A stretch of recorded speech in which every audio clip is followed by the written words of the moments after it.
Honda company करीब 7 करोड़ रुपए कमाती है हर मिनट के अंदर। वो आज बाइक्स, कार्स, प्राइवेट जेट्स और इवन रोबोट्स तक बनाती है। लेकिन सरप्राइजिंगली इन सब की शुरुआत एक ऐसे लड़के ने की थी जिसे बचपन में खुद अपनी साइकिल तक नसीब नहीं हुई थी। तो ये कहानी है होंडा के क्रिएटर सुचाइरो होंडा की। हमारी कहानी की शुरुआत होती है 1906 में, जब जापान के एक स्मॉल टाउन में जन्म होता है सुचाइरो होंडा का। उनके फादर एक लोहार थे और मदर सिलाई का काम किया करती थी। उनकी फाइनेंशियल कंडीशन बहुत ज्यादा खराब थी, इतनी खराब कि वो सुचाइरो होंडा के 5 भाई बहन को बेसिक मेडिकल केयर भी नहीं दे पाए और उन्हें बचपन में ही खो बैठे। इस कंडीशन से बाहर निकलने का एक जरिया था पढ़ लिख कर फ्यूचर में नौकरी करना। बट अनफॉर्चुनेटली सुचाइरो होंडा पढ़ाई में भी काफी कमजोर थे। लेकिन अभी भी एक उम्मीद बाकी थी और वो थी मशीन्स। बचपन में सुचाइरो होंडा अपने ग्रैंडफादर के साथ एक राइस मिल में जाया करते थे। इस मिल की खास बात ये थी कि वहाँ पर एक पेट्रोल पावर्ड मोटर का इस्तेमाल कर काम किया जाता था, जो उस वक्त के हिसाब से काफी रेयर थी। उन्हें उस मोटर का साउंड और उससे निकलता हुआ धुआं और पेट्रोल की स्मेल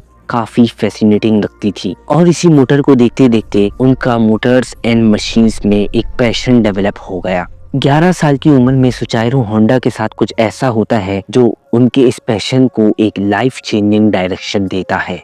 उन्होंने अपनी लाइफ में पहली बार एक कार देखी थी। सुचाइरो होंडा इस कार से पूरी तरह मेस्मराइज्ड हो जाते हैं। उसे देखते ही वो बिना कुछ सोचे उसके पीछे भागने लगे। जब कुछ दूर जाकर वो कार रुकी तो उसके नीचे थोड़ा सा पेट्रोल लीक हो गया। उन्होंने लिटरली नीचे झुककर पेट्रोल को स्मेल किया और उसे अपने हाथों पर लगा लिया। और उसी वक्त उन्होंने ठान लिया कि एक दिन वो खुद अपनी एक कार बनाएंगे। 16 साल की उम्र में सुचाइरो होंडा न्यूज़पेपर में एक एड देखते हैं। आर्ट शुकाई नामी टोक्यो की इस ऑटोमोबाइल सर्विस स्टेशन पर कुछ टेक्नीशियंस की जरूरत थी। होंडा ने कंपनी को जॉब के लिए लेटर लिखा और खुशकिस्मती से सुचाइरो होंडा को वहां से पॉजिटिव रिप्लाई आ जाता है। और यही वो टाइम था जब सुचाइरो होंडा अपना घर और पढ़ाई को छोड़कर कमाने की आस लगाए टोक्यो रवाना हो जाते हैं। सुचाइरो होंडा का ख्वाब तो जब टूटता है जब वो टोक्यो में आर्ट शुकाई नामी कंपनी पहुंचता है। कंपनी के मालिक ने सुचाइरो होंडा से सफाई सुथराई के काम कराना शुरू कर दिए और यहाँ तक कि उनको बेबी सिटिंग पर लगा दिया। सुचाइरो होंडा के पास अब कोई ऑप्शन नहीं नजर आ रहा था। सुचाइरो होंडा को कुछ समझ नहीं आ रहा था। एक तरफ तो वो अपने माँ बाप और घर बार को छोड़कर आए थे और दूसरी तरफ उनसे ऐसे काम लिए जा रहे थे। सुचाइरो होंडा को वापस गांव जाने में भी शर्म आ रही थी क्योंकि वो अपने पेरेंट्स को फेस करने की हिम्मत नहीं कर पा रहे थे। यही वजह थी कि अगले कई महीनों तक वो वहीं पर और जॉब्स करने पर मजबूर हो गए। कुछ ही महीनों के बाद आर्ट शुकाई के मालिक ने सुचाइरो होंडा से वर्कशॉप के भी काम लेना शुरू कर दिए। सुचाइरो होंडा को शुरू ही से इन कामों में इंटरेस्ट था, इसलिए वो सारी चीजों को बहुत जल्द समझ लिया करते थे। चंद महीनों में ही वो हर किस्म की गाड़ी और उनके पार्ट्स के बारे में काफी कुछ जान चुके थे। इस दौरान आर्ट शुकाई ने 2 स्पोर्ट्स कार भी बनाई, जिसमें पहली गाड़ी आर्ट डेमलर थी और दूसरी कर्टिस। ये दोनों गाड़ियां यूज्ड इंजन को इस्तेमाल करके बनाई गई थीं, जिन्होंने जापानीज मोटर कार चैंपियनशिप 1924 में पहली पोजीशन भी हासिल करी। सुचाइरो होंडा अभी तक एक अच्छे मैकेनिक तो थे, लेकिन इस रेस में वो ड्राइवर के साथ एक इंजीनियर के तौर पर बैठे थे। यही वो इवेंट था जिसके बाद सुचाइरो होंडा ने मोटर स्पोर्ट्स को अपना रिलीजन बना दिया था। अगले कई सालों तक सुचाइरो होंडा आर्ट शुकाई में जॉब करते रहे और अपने एक्सपीरियंस को भी बढ़ाते रहे। 1928 में आर्ट शुकाई के ओनर ने अपनी एक नई ब्रांच खोलने का फैसला किया। ये ब्रांच हामामात्सु शहर में होनी थी, जिसको चलाने के लिए आर्ट शुकाई के ओनर ने सुचाइरो होंडा को उसकी जिम्मेदारी देकर वहां पर भेज दिया। सुचाइरो होंडा ने आर्ट शुकाई की इस नई ब्रांच को सिर्फ एक वर्कर से शुरू किया था, लेकिन सरप्राइजिंगली सिर्फ 2 ही सालों में सुचाइरो होंडा ने इसको 30 वर्कर्स तक पहुंचा दिया।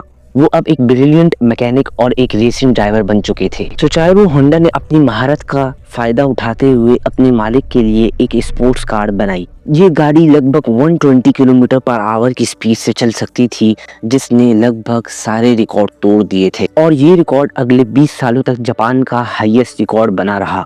आर्ट शुकाई के ओनर के दिल में सुचाइरो होंडा की अहमियत मजीद बढ़ चुकी थी। सुचाइरो होंडा अपना एक खुद का वर्कशॉप खोलना चाहते थे, लेकिन शायद किस्मत को ये बात मंजूर ना थी। 1936 में सुचाइरो होंडा का रेसिंग के दरमियान एक खतरनाक एक्सीडेंट हो जाता है।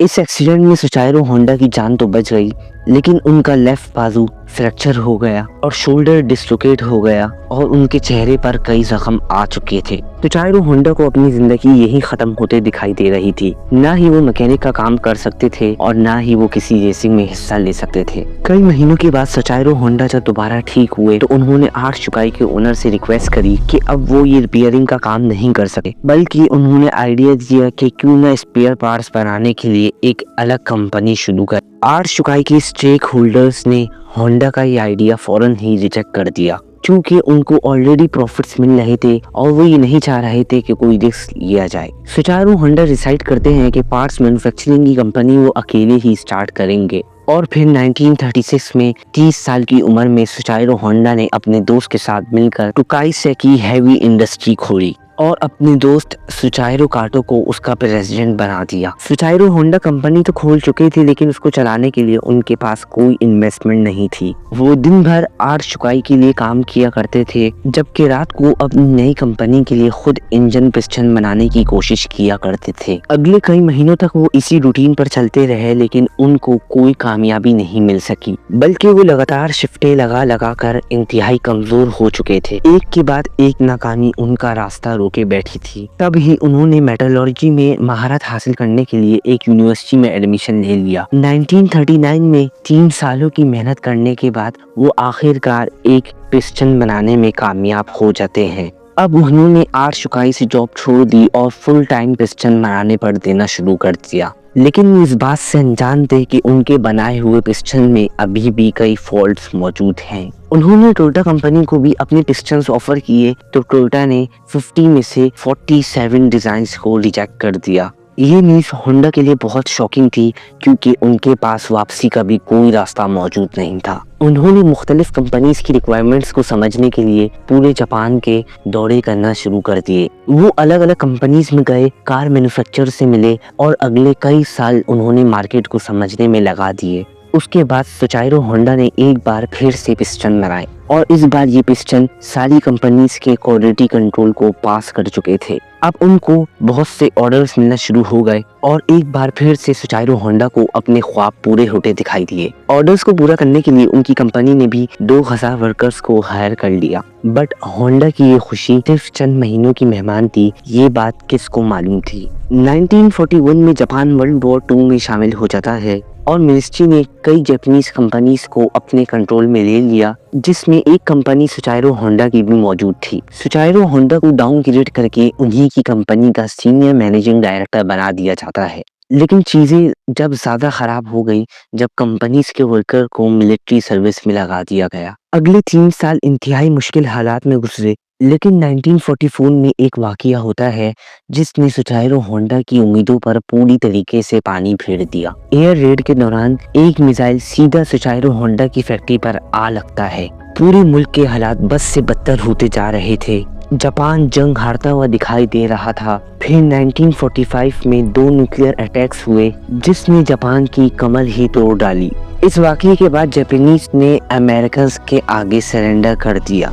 जंग तो अब खत्म हो चुकी थी, लेकिन होंडा अपना सब कुछ खो बैठे थे। उन्होंने अपने बचे कुचे एसेट्स टोयोटा कंपनी को 4,50,000 येन्स में बेच दिए और एक बार फिर से जॉबलेस होकर बैठ गए। लेकिन ये हालत सिर्फ सुचाइरो होंडा के साथ ही नहीं थी, बल्कि पूरा जापान एक बहुत ही बड़े क्राइसिस से गुजर रहा था। इकोनॉमी पूरी तरीके से तबाह हो चुकी थी और खाना और पानी की भी शदीद किल्लत थी और इन्फ्लेशन अपने उरूज पर थी। और इस हालत में पब्लिक ट्रांसपोर्ट का मिलना भी इंतहाई मुश्किल था, क्योंकि जापान में पेट्रोल भी नायाब हो चुका था।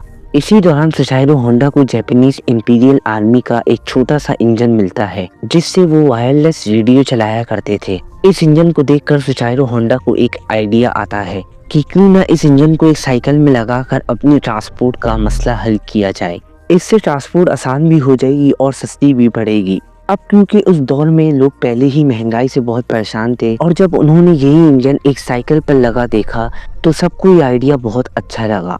चंद यूज इंजन तो सुचाइरो होंडा को मिल जाते हैं, लेकिन अब लोगों की डिमांड इतनी ज्यादा थी कि अब होंडा ने खुद का अपना नया इंजन डिजाइन कर लिया। ये हिस्ट्री में पहली बार था कि किसी मशीन पर होंडा का लोगो देखा गया। सुचारू होंडा के पास इतने पैसे नहीं थे कि वो मास लेवल पर इन साइकिल्स को बना सके, लिहाजा उन्होंने 18,000 शॉपकीपर्स के नाम एक ओपन लेटर लिखा। लोगों को सुचारू होंडा पर इतना भरोसा था कि 3,000 दुकानदारों ने उनको पॉजिटिव रिप्लाई दिया और पैसे भी एडवांस में दे दिए। अगले 3 सालों में सुचारू होंडा ने ऐसी मोटरसाइकिल बनाई जो अकॉर्डिंग टू मार्केट रिक्वायरमेंट थी। इस मोटरसाइकिल को सुपर कप के नाम से लॉन्च किया गया, जो आते ही फेमस हो गई। होंडा का ये मॉडल इतना कामयाब हुआ कि इसने अमेरिका की ट्रायम्फ और हार्ले डेविडसन की भी सेल्स को पीछे छोड़ दिया। क्योंकि सुचारू होंडा को रेसिंग का तो शौक था ही, इसलिए अब उन्होंने स्पोर्ट्स बाइक बनाने का फैसला किया। सुचारू होंडा मुख्तलिफ बाइक्स रेसेस में जाया करते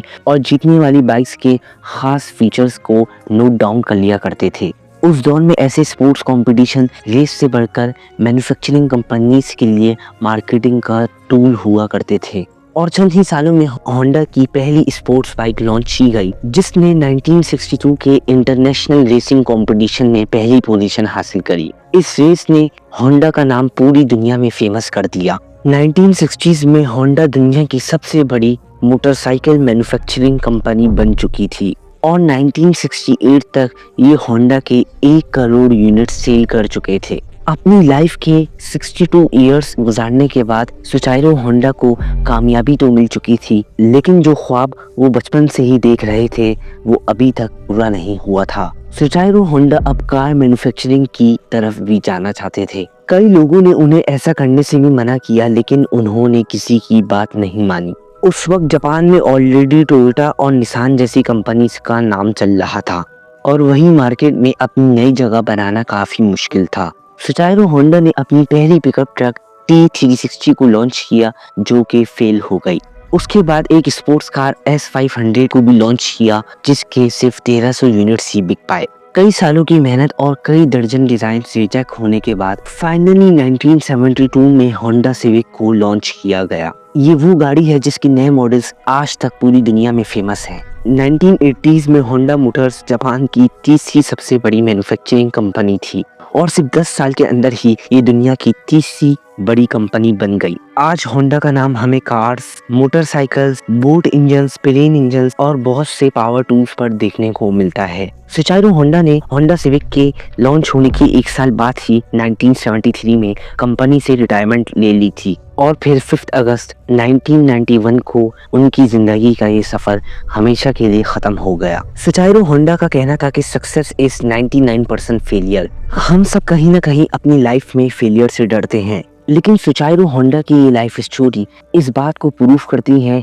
कि फेलियर किसी की भी जर्नी का एक क्रूशियल हिस्सा है। हर फेलियर एक अपॉर्चुनिटी है to improve and ultimately to succeed. तो ये कहानी थी जापान के एक छोटे से शहर के लड़के सुचारू होंडा की। अगर आपको ये वीडियो अच्छी लगी तो मैं आपको रिकमेंड करूंगा कि आप मेरी ये वाली वीडियो जरूर देखें।